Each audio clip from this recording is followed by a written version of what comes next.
Адамзат тарыхы миңдеген жылдар бою созулуп келе жатат. Бирок окумуштуулар алигиче бардык суроолорго жооп табыша элек.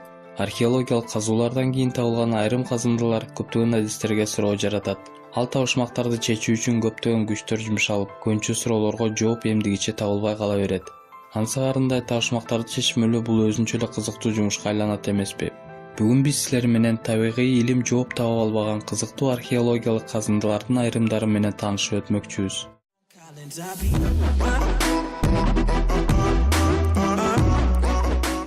Коста-Рикадагы Алп тоголок таштар. Окумуштуудай чоң жана идеалдуу тоголок таштар өздөрүнүн көркү менен гана таң калтырбастан, алардын кандай себептер менен пайда болгондугу да көпчүлүктү кызыктырат. Алгачкы болуп ал таштар 20-жылдын 30-жылдары табылган. Анда жумушчулар банан плантациясына жер даярдаш үчүн Коста-Риканын чытырман токойлорун тазалоо учурунда табышкан эле. Ал жердин тургундарынын аңгемелери боюнча ал таштардын ичинде алтын жашырылган деген ишеничтер болуп келген эле. Ошол себептерден көбүнчө жумушчулар тарабынан көптөгөн петросфералар талкаланып, айрымдары жардырылган эле. Бирок ичинде эч нерсе табышкан эмес. Бул петросфералар ким тарабынан жана эмне үчүн жасалганы белгисиз бойдон калууда.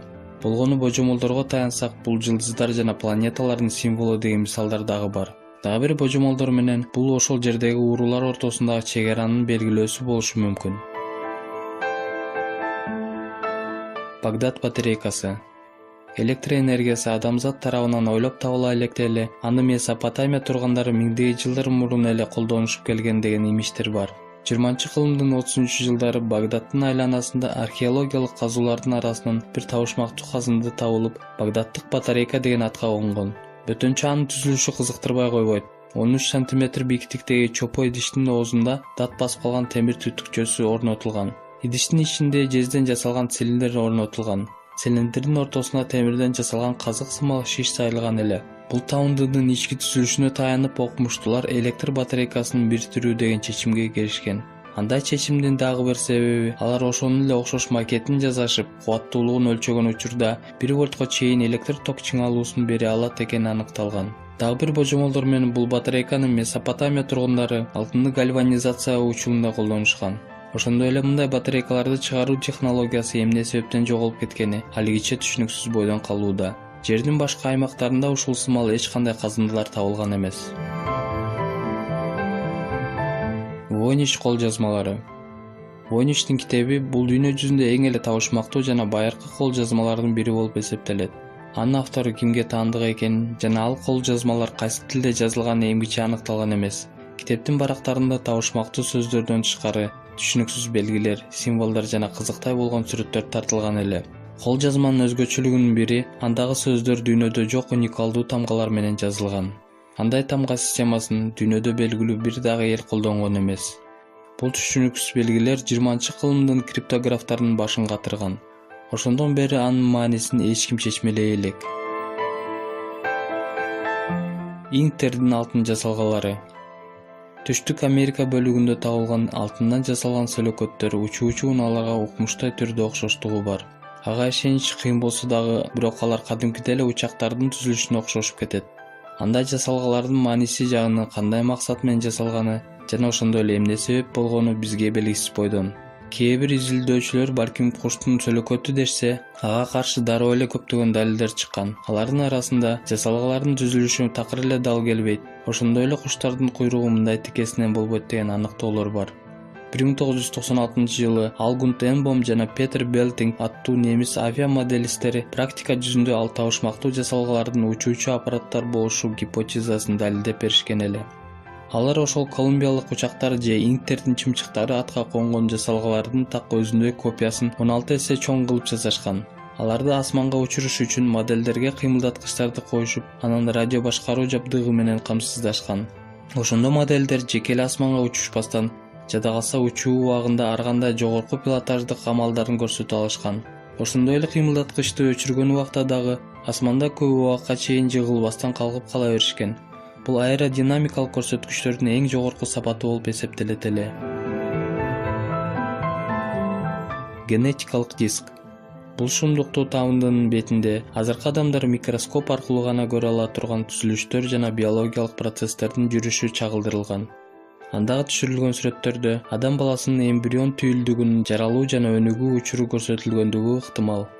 Дагы бир таң калтырган сүрөттөрдүн биринде адам баласынын башы кызыктай түзүлүштө көрсөтүлгөн. Диск лидит деген катуу жана бышык таштан жасалган. Өзүнүн катуулугуна карабастан, бул минерал түзүлүшү боюнча бир нече катмардан турат. Жана ушул эле сымал окшош бир нерсени жасаш теориялык жактан да, практикалык жактан да такыр эле мүмкүн эмес. Анткени таш бетинде бирдекени чегүү аракетинде анын үстүңкү катмары ажырап кетет. Ошондуктан бул таш эмнени жардамы менен чегилгени окумуштууларды таң калтырат. Өтө сейрек кездешүүчү кара таш жасалгасынын диаметри 22 см жана салмагы 2 кг болгон. Кээ бир божомолдордун айтымында генетикалык диск аталышындагы табынды жасалма болуп чыгышы мүмкүн. Анткени анын дааны кайсыл жерде табылганы жана кандай учурда табылганы айтылган эмес. Антикитердик механизм. Бул эң эле байыркы жана атактуу эсептөөчү механизм катары дүйнөгө таанымал. Өзүнүн өтө татаал түзүлүшүнөн жана аткаруучулук милдети менен азыркы заманбап компьютерге да салыштырса болот. Акыркы 100 жыл ичиндеги ар кайсы атактуу окумуштуулардын тынымсыз изилдөөлөрүнөн кийин механизмдин аткарган ишин астрономиялык өлчөгүч аспап катары аныкташкан. Ал механизм асмандагы күндүн, айдын жана башка планеталардын жылышынын даана убактысын жана жайгашкан абалын аныктап бергени, ошондой эле күн жана ай тутулуу маалын, андан тышкары олимпиялык жана башка байыркы оюндардын башталуу так убактысын көрсөтүшү аныкталган. Бирок окумуштуулар арасында эң эле кызуу талкуулардын эң башкысы бул байыркы коомдун мындай өтө татаал түзүлүштөгү антикитердик механизмден ойлоп чыгышы жана жасоого шарты жок болгондугу эле. Алардын ишендирүүсү боюнча, ичинде көптөгөн колодон жасалган тиштүү дөңгөлөкчөлөрдөн жана башка механизмдерден түзүлгөн аспап техникалык жактан өзүнүн заманынан миңдеген жылга алдын ала ашып өткөнү анык бойдон. Айта өтсөк, изилдөөлөр боюнча бул механизмдин жашы биздин заманга чейин 100-150 жыл мурунку эле деп эсептелет. Лунью үңкүрлөрү. Бул үңкүрлөр Кытай жериндеги Шиньян Бэйцунь деген түнд кыштагында жайгашкан. Бир көз жүгүрткөндө бул курулуштарды байыркы коомдун кереметтүү түзүлүштөрүнүн бири катары элестетсе болот.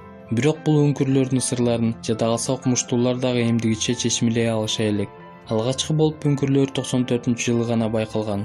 Изилдөөлөрдүн негизинде 2 же 3 миңдей жыл мурун курулушканы аныкталган. Башкача айтканда, эң эле байыркы Кытай династияларынан дагы бир топ эсе мурун салынган. Дагы айтып кетсек, ал убактагы кытайлык куруучулар мындай инженердик техника менен камсыз болушкан эмес.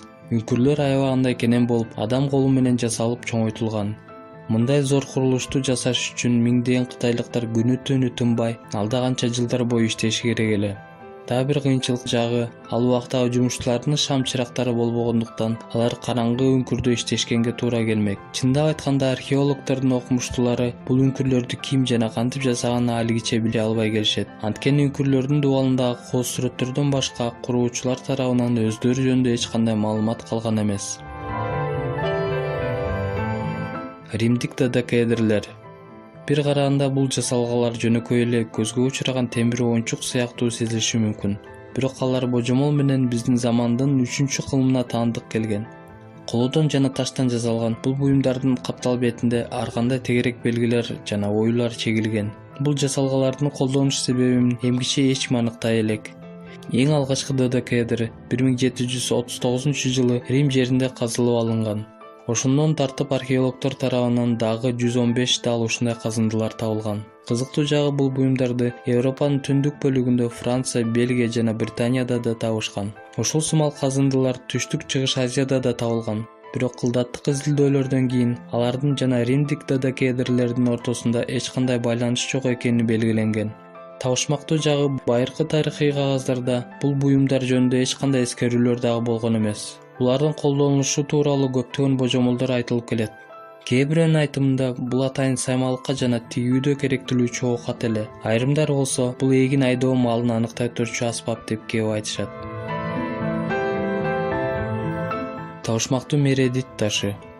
Уинниписоки дарыясындагы таш бул дүйнө жүзүндөгү эң эле табышмактуу жана көптөгөн чырларды туудурган байыркы табындылардын бири болуп саналат.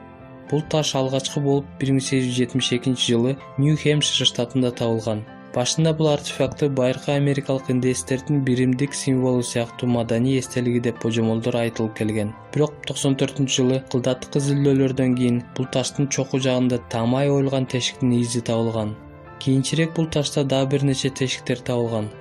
Бирок кантсе дагы америкалык индеецтер мындай тешиктерди оюа алмак эместиги анык бойдон. Анткени тешиктердин изинде бургулардын оюлары табылган. Алгачкы бургулар болсо араң эле 19-кылымдын аягында пайда болгон. Жумушчулар тарабынан жерди казуу учурунда табылгандыктан алар ташты курчаган айлана чөйрөсүнө жана анын абалына көңүл бурушкан деле эмес.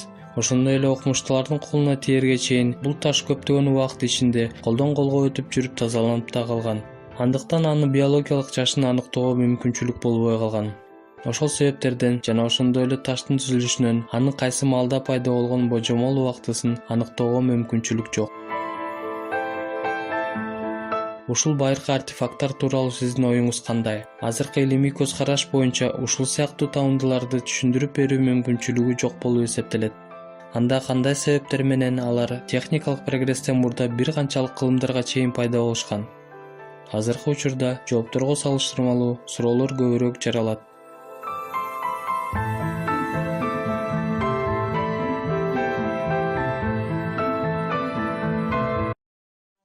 I've been